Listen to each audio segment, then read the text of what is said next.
So welcome everyone. My name is Glenn Milner and I work with the Climate Risk Institute. This session focuses around communicating climate change risk.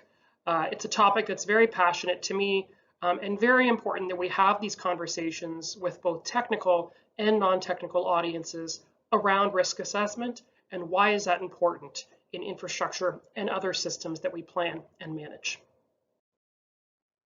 So just a brief table of contents of this presentation session. Why is communicating climate change and risks so important? What are you trying to communicate? Who will you communicate those climate risks to and when? And how should you plan for effective communication? Those are kind of the 4 or 5 topics that we'll walk through in this module. So why does communicating climate risk matter? You'll find yourself communicating climate risks in many ways with people who either understand that from a technical perspective or those who may have no idea what climate risk is or really be unfamiliar with climate change. And so when we think about the why or the impetus or rationale for communication in this space, it's important that we can address misconceptions. It's important that we begin to be able to make a compelling case for understanding risk and therefore investments that are more future-proofed. It's important to actually make the case for climate adaptation solutions that are coming down the line out of a risk assessment process. And it's important to avoid inaction and to build capacity in risk management. A good example is that there are many traditional risk management or risk assessment expertise across the world. A much smaller of those understand climate change risk management. And so there's capacity building in the risk field, but also across other professions in general. So just to begin, making a compelling case for understanding climate risk. We cannot rely on historical information only to make these decisions, especially as we know that the climate is changing and will bring unforeseen or extreme conditions. So we want to make that case to use historical information together with climate models to support scenario-based planning.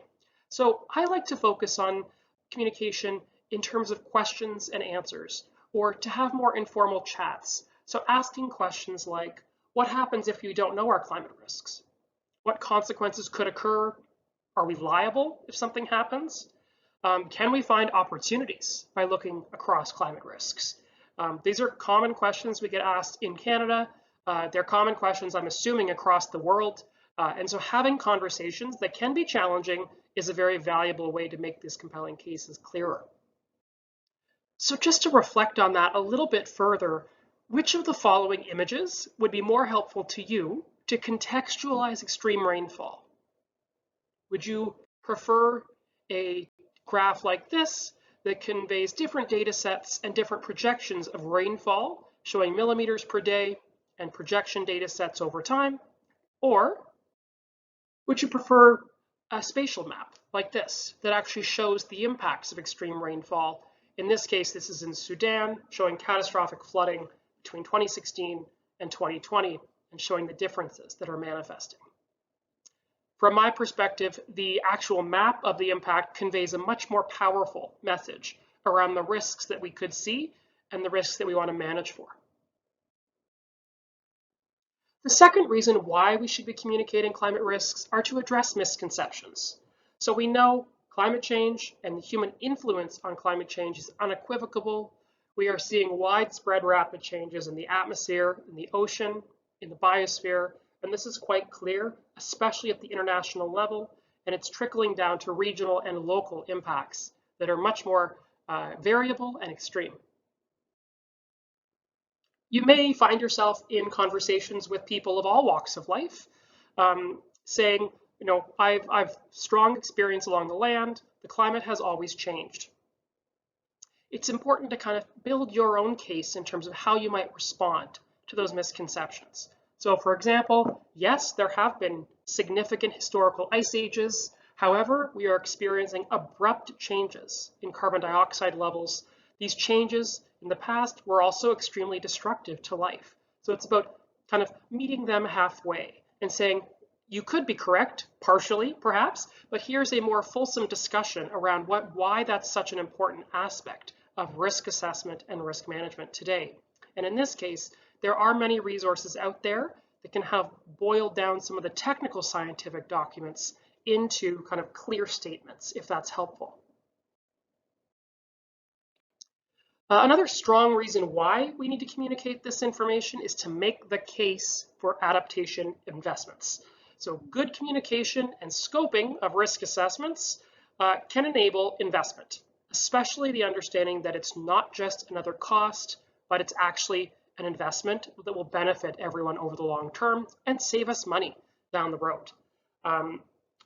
Realistically, this can be a challenging conversation to have, but it's very helpful to kind of frame it as costs invested now in resilience and in disaster mitigation technologies and solutions can save us. We're seeing numbers of $1 to $6 to $7 down the road. And so that return on investment can be a powerful tool. And again, I always come back to, in these conversations, in a risk assessment, begin with the end in mind. Where are we going? How are we going to get there? How can these communication of this information help us get there? And lastly, the reason why this is so important is that we need to avoid inaction and build capacity. So among traditional risk managers, among people who don't work with risk, talking about what risk tolerance is, so these communications and these conversations helps us to find how comfortable people are with risk or their risk tolerance. So at what point are we going to accept some level of risk? And at what point will we not accept risk? We cannot avoid risk entirely. It's something we have to live with. But at what point are we comfortable with that? And at what point are we managing that residual risk? Once we know that, we can identify strategic actions and avoid doing everything everywhere, which is a big concern of people who want to invest in this type of work or who may be hesitant to invest. We can then kind of tell them that we are curating or tailoring our priorities associated with what we know to be priority risks. So all that was the why. Let's talk about the what. What are we trying to communicate? It's a very big space. There's a lot going on. People have very minimal attention spans, just given how much the information is out there today, and they're being pulled in many different directions.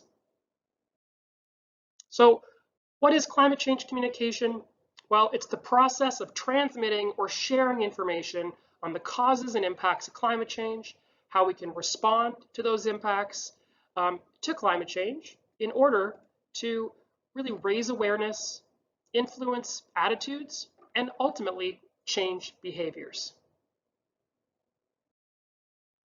So if we think about risk communication now, it's more specific and it's more specialized. So it's a specialized form of communication, and it's used to enhance the comprehension for knowledge and decision-making out of risk assessments or associated with risk assessments. It can be persuasive, it can be based on science and defensible. It depends on the rationale and guided by the best interests of those who want to communicate it. It is not spin, it is not public relations, it is grounded in science and robust information. And it's also important to note that risk communication and climate communications in general are a balancing act. So, for example, risks can be very complex, they can be very detailed, and for communicating those risks doesn't have to be so complicated.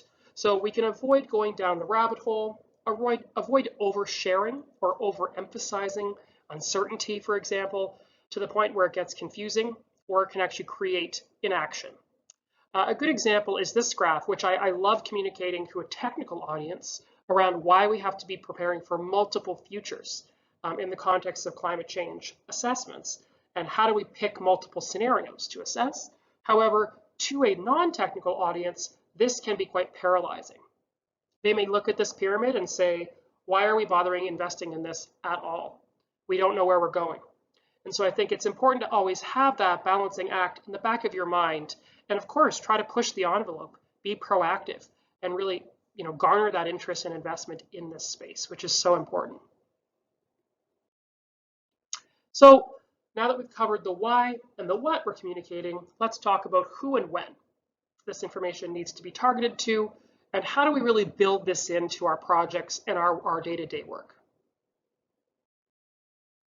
So one thing that might be helpful in any context or in any risk assessment or climate project is identifying your audiences and their needs. So again, beginning with the end in mind, who are we trying to target with this? Are they technical?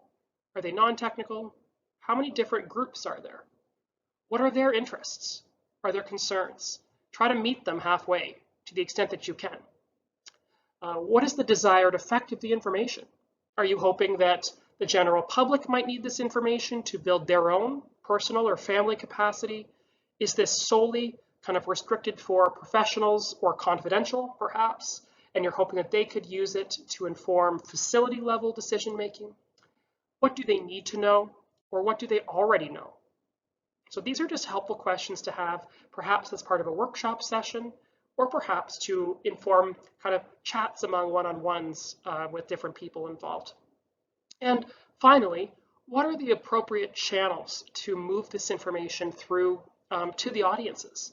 You know, are we talking online only? Are we talking about training sessions? Are we talking about telephone? Different mediums can be really helpful to think about as well. So how can we, or should we, plan for effective communication? Just a couple of thoughts on this before we wrap up.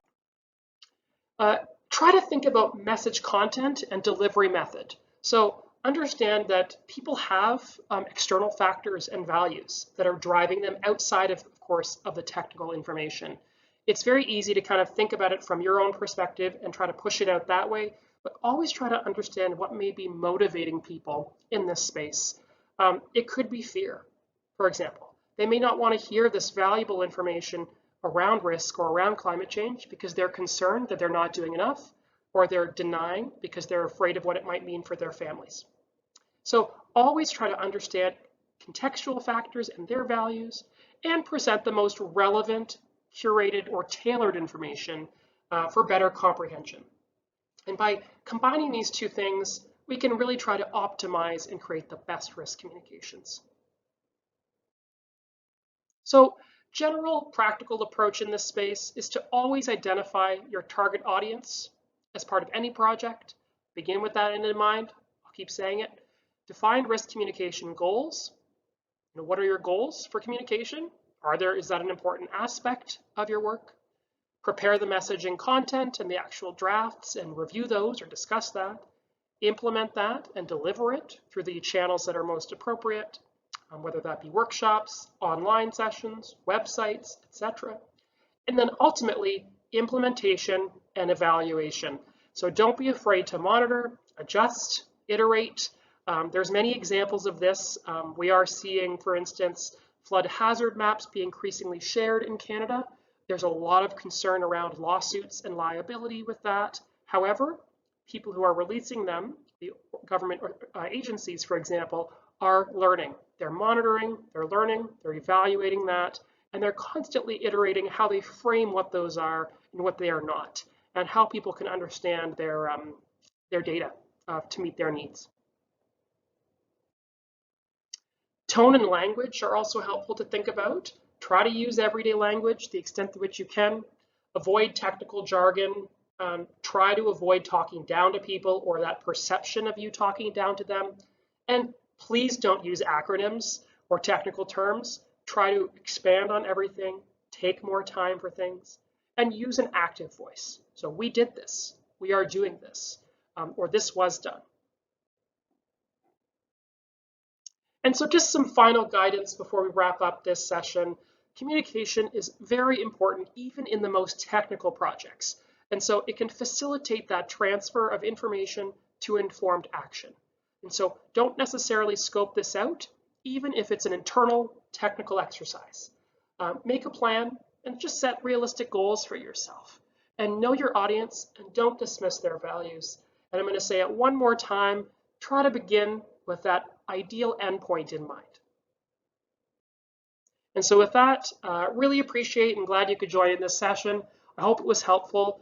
And a big thank you on behalf of the Climate Risk Institute. And I hope you have a great day.